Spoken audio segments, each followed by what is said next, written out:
Bernie's warning, iceberg right ahead. Bernie has warned the Democratic Party that the iceberg is right ahead. He has now publicly, not strong enough in my view.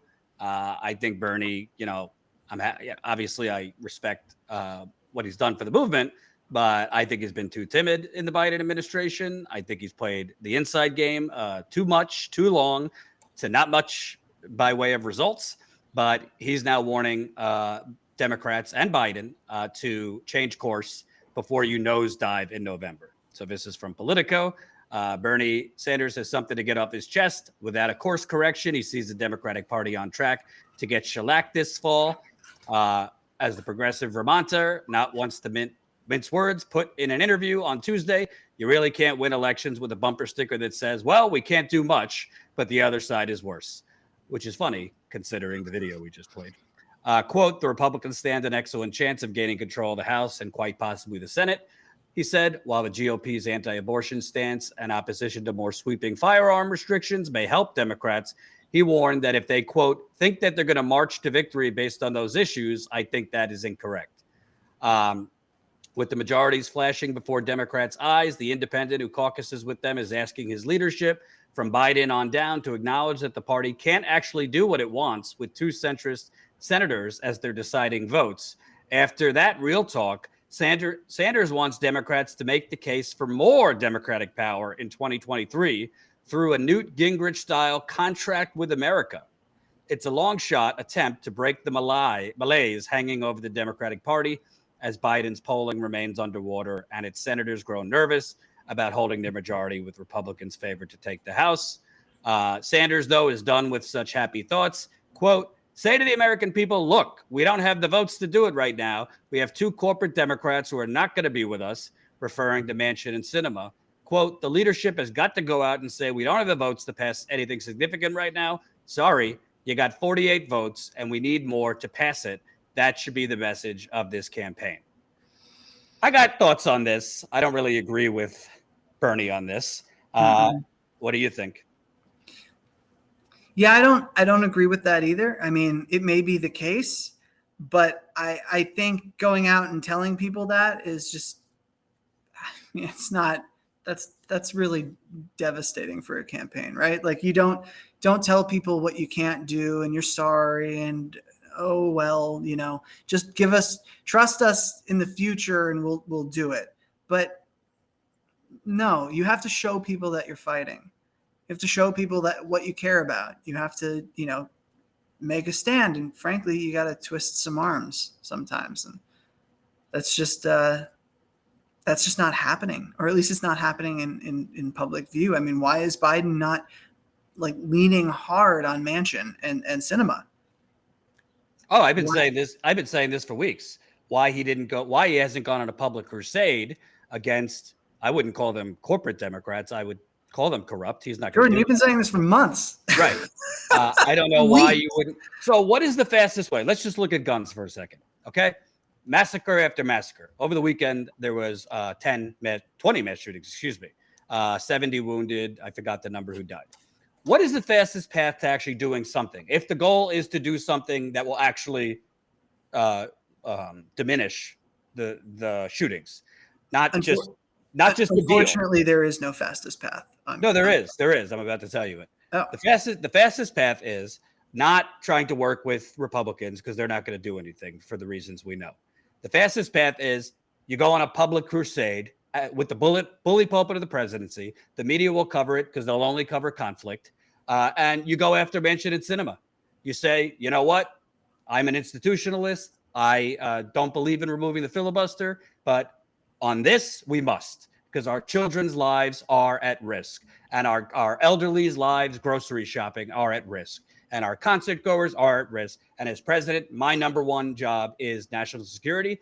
And this is national security. We have a gun epidemic in this country. So if the Republicans aren't going to act, we need 50 senators to act. And you go on a public crusade. If you have to, you go give rallies in West Virginia, in Arizona. I don't think this is me being like a dreamer lefty. What's harder, getting 2 people to fold or 10? By the way, you need more than 10 to fold because I'm not even sure Manchin would vote for real gun reform. No, So you also have to prioritize the court. right, but also Walker, let's be clear, because the audience might not know this. Manchin actually can be pressured. A lot of people don't know this. He's incredibly thin-skinned. The reason he actually went on Fox News at the end of last year and, just said, I'm done with Build Back Better is because he was incensed that Biden put out a statement basically pointing Manchin out as the one senator that was obstructing it. So that's just how he responded to one thing. Could you imagine if Biden in a primetime speech on guns was calling out Manchin and Sinema, was calling for you to call his office, was calling for you to peacefully protest the people of West Virginia? Trust me, he's a kid. They're both corrupt, and one is just weird and eccentric. But that's how you do it. And by the way, you say my predecessor, President Obama, he calls the filibuster the last relics of Jim Crow. So this is not, and by the way, whether you succeed or not, you get rewarded by voters for looking like you fight. Yep. I give you DeSantis, who fights for all terrible things. So it is possible for him to do these things. I actually disagree with you on why I think you disagree with Bernie, but I disagree with him for different reasons. I just don't think there is a very fast way forward on guns, because you have to address, let's say you have the votes. You still have to address the court issue, because that Heller decision is just going to knock you down every time. Explain that to the audience. The Heller basically the court ruled that firearms, that it's for personal protection as well. It gave people an individual right. Before that, there'd been debated whether it was an individual right or a collective right, and that sort of settled the debate. And with that precedent, it's going to be very hard to pass gun control in this country. And then there's also the issue of 3D printing, because people can 3D print firearms now. Or, you can also buy the parts in a store and assemble your own gun. There are a lot of leaks in this ship that need to be addressed. I agree with that, but I say deal with one thing at a time. Oh, I agree. No, you have to, but you just that's why I say there's no fast answer to this problem. Like we can take a stab at addressing this problem. We can make certain things, we can make it harder to buy a gun. What we should do is we should add a bunch of paperwork. When you buy a gun, you should have to fill out tons of paperwork. Not to take a stab at the DMV, but the gun shop should be less efficient than a DMV. You probably have to fill out more paperwork to get reimbursed for the quote unquote free COVID tests that the government sends you than paperwork to get an AR-15. So I don't know. Part of why, to be clear, because the media plays a big role here. Part of why we have these mass shootings constantly is the media has just normalized it. They move on after 3 days, 4 days. If you're lucky, they'll cover it for a week. And then the politicians obviously move on too. But if Biden was on a crusade against these two senators, and you know what? Maybe it's not just Manchin and Sinema. They're taking the arrows. Maybe others are saying they would vote yes on certain things, but then when the time came, they would move away. Because remember, there were 8 Democrats who voted against the $15 minimum wage, not just Manchin and Sinema. But the bottom line is this idea that, we can't do much because of the Republicans and this and that. This is why you keep emboldening fascist Republicans to win elections, because you don't even fight whether you're going to win or lose. And people read it as weakness. They see it and they're like, well, if you can't do it, we'll find someone who can. Right. And that's really unfortunate, because the other side is really friggin' scary. Ron DeSantis is terrifying, and Greg Abbott terrify me. I want to read one more quote from Bernie, if you could put it back up, Colin, the Politico piece.